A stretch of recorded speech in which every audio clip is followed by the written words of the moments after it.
Really, the big differentiator here is either the metal itself or the Apple name. That's got people's attention. Okay, so Kate, also they're clearly looking to kind of sell the interface, to the ease on your phone, the integration across apps and services and that sort of thing. And that's why I wonder if it's a glimpse of maybe having larger aspirations in the fintech space, if you want to call it that. It sounds like that. And especially you think of all of these fintech companies, that's kind of their thing, having the cool user interface, no fees, like you said, these cool looking credit cards.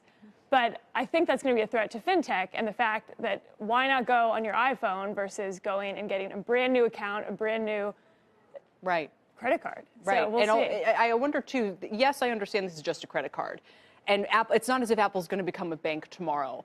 But is there a way in which they could say, we talked about Acorns, the other partner of CNBC's, those types of features where it's, rounding up to the nearest dollar to help you save, or other things that are already embedded in what Apple's doing with this card that suggest they could kind of take on some of those aspects if they wanted to? I think so. And the big worry is if they ever got into customer deposits. I think that has been a huge battleground for fintech and even just the customer base in general. I think Apple has such a massive and loyal customer base, and they've proven that they're really good at handling customer data, which at this point, money is pretty much customer data.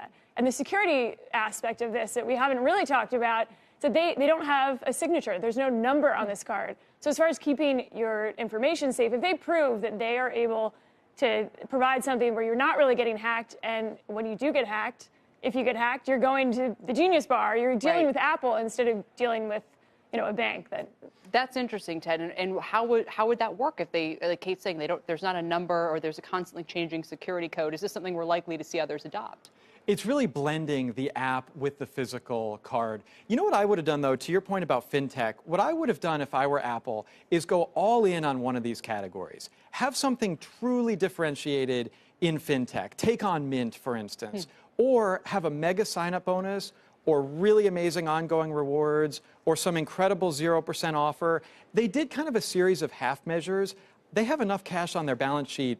I would have gone all in on one of those, maybe as a loss leader, if nothing else, and really just gain that market share. So how would you do that right now? 2% cash back, 3% on Apple products. You're saying that's not enough. What would be enough? You can get 2% cash back on the Citi Double Cash. You can get 3 points per dollar on mobile wallets with the U.S. Bank Altitude Reserve card.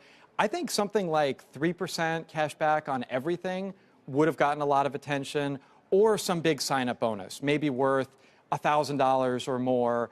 That would get more people's attention. But it would also cost money. Even with the Chase card, the Sapphire, and others that they've launched, they've almost done too well. And JP Morgan says, look, we don't care. We want these people for the long run. It's worth it. But Apple's trying to increase its services revenue. Can it really afford for this to be a loss leader? It's definitely a fair point. What I would do, though, for this future, the cashless society, I would get in now, try to gobble up a ton of market share, maybe take some cash off of that balance sheet, and just get more people in the door. That's what we've seen in China with services like Alipay and WeChat Pay, and those are really becoming the rails that process all of these financial transactions. Through messaging. It's hard to do in the U.S. because of regulation, and it's really hard to get a bank charter, but I think there are ways that these fintech and social media kind of companies could be doing more, because right now, like Apple Pay, it just processes through the existing rails. Yeah, I think there's more that could be done. Yeah, I wonder about onboarding people too. You think about creditworthiness. A credit card implies that you have credit. So who's responsible for saying, sorry, you don't really qualify for the Apple card? Does that fall on Goldman Sachs, or is that an Apple issue and then therefore a brand issue? And what happens if you have an iPhone? You can't get access to the credit card. So whether they have larger intentions here, we'll see. But I think you're right. Fintech's on notice. Guys, thank you both very much. Kate Rooney and Ted Rossman.